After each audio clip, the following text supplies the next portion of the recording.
ahead, jump in, right? M.O.S, right? Moral of the story, we have to start asking ourselves, nigga, priorities, right? Does this nigga give a fuck? You know what I'm saying? Does this nigga care?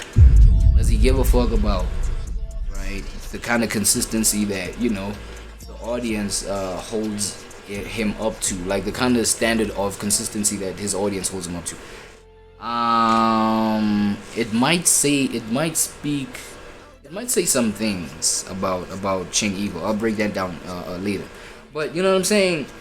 Maybe it's like, because like, yo, the transformation has always been blatant with Chain Eagle, bro. He started from that whole way up. I don't know, like, you remember that song with Big Star? That way up kind of, you know, the season where he had just, you know, been off of that hip-hop show, things like that. I can't remember the name now, my bad. You know, that whole thing where it's like, okay, I'm him now, like I'm in the spotlight now, how do we play this game, right? That was the whole mental, yo, how do we play this game? How do we win the people's hearts? You know, how do we continue to, let me just put my screen proper, bro. I don't like the positioning, man, right? How do we, like, yo, remain in these people's faces, man? What are we talking about, right? So Chain, I feel like he became one of those people where that got real redundant for him. That's why we then received the you know, he then came out with more like deeper introspective kind of records where, okay, we see that's what he gives a fuck about, you know, a little more. Literally, I heard that off of the Yellow, you know, the Yellow time, Yellow Chain, right? Yellow, and then, yo, can't put to you exactly, you know what I'm saying, what he dropped after that. He probably was on singles and things like that. Ooh, what's that song, bruh? Fuck, that's Black and White.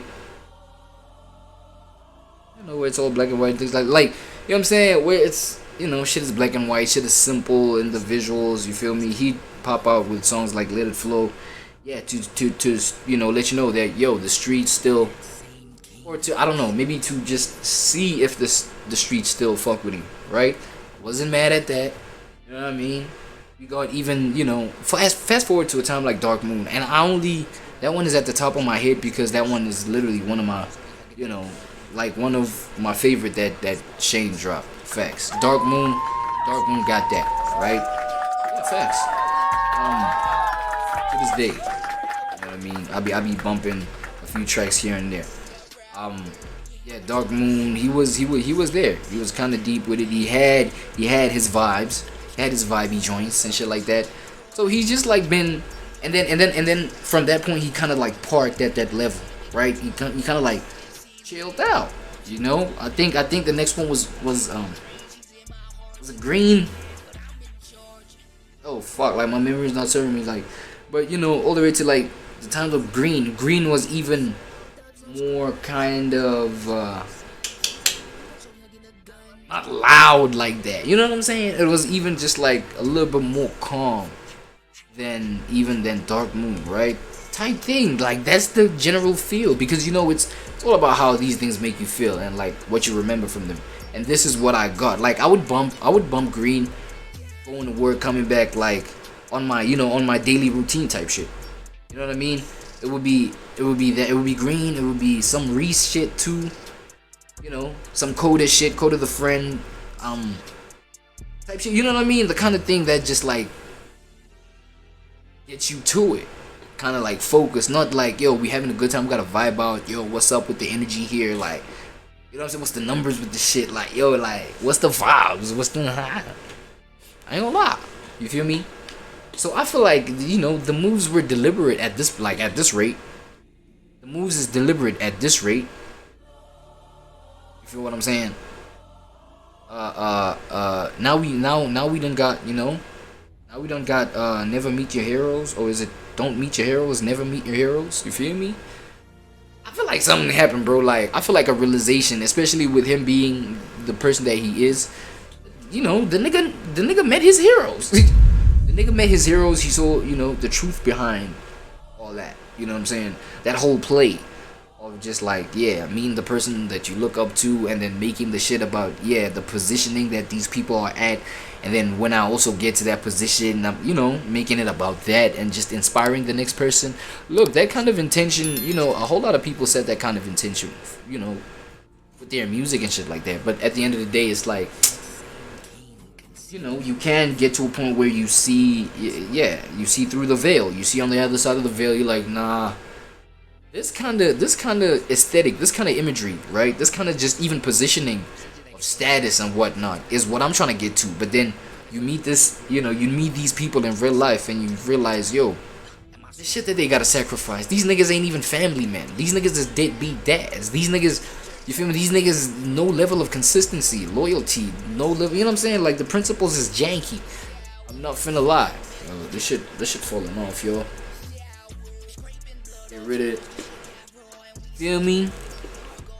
Principles is janky with these motherfuckers, so I can't be coming out with the kind of imagery that these niggas stand for, especially, you know what I'm saying, in their music and shit like that. So I'm moving away from that so that you'll never associate me with these kind of brothers, especially nowadays when we see, you know what I'm saying, as the truth becomes revealed from niggas who are, giants in the game and shit like that. All these exposures, the Diddy shit, you know what I'm saying, the biggest people in the game are being exposed for like some bullshit. Now it's like, yo, the things that I may have aspired to, as per the imagery of my music, that's the shit that's gonna get me next to these guys.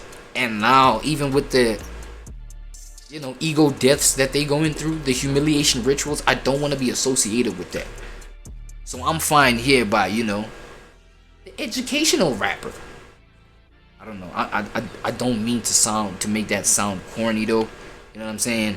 Educational raps, it's like, it's just like, we diving into the pockets of Abu Common, you know what I'm saying, people like that. Now, talking Lupe Fiasco, that's mad deep too, but you see that's a respected pocket. Do your homework, you know what I'm saying, that's a respected pocket. When we talking Lupe Fiasco, especially, with the kind of moves that he's doing, bro, like, it's nothing but respect to that kind of brother, you feel what I'm saying? So, and I feel like now going deeper with the people that value your brand, as Shane Eagle, go deeper with that, you know what I'm saying? Pog out for them some more content that they can chew on. You feel what I'm saying? Have your own system where you just like tap in with them, and also where you could benefit at the same time, right? I don't know, some subscription things where they can tap in, exclusive Patreons, you know what I mean, where they can just like tap in. The people that are like, that still care about you as Shane Eagle type shit. You know what I mean? That care about the kind of music that you still drop, right? Where it's like not about you, not about your narcissism. I mean, you can pop your shit from here to there. I'm not saying this nigga don't like pop his shit and like talk his shit. Like, yo, you still care about it, nigga, it's still hip hop. That's a fact. It's still hip hop, but the general theme, right? General theme has transformed with Shane Eagle. No, I cannot knock it. I can't knock it. I mean, you know what I'm saying? There is such a train of thought to it where it's like, dog, it's a flip floppy type shit, right? It's like, yo, dog, like, make up your mind. Where do you stand? You feel what I'm saying? Because I feel like that's where maybe the lack of consistency in his commercial appeal, his numbers, and his chart competitiveness, and just like number ones and blah blah blah, so that he can be part of the big three, right? You know what I'm saying? I just think at his rate, he doesn't need it. He doesn't need it. He just needs to know what to do with, whatever that he does have, right? And just grow the value there. And then I feel like the reach will spread naturally at that point, right? Because everything has to compound, especially if you keep on your shit, if you keep like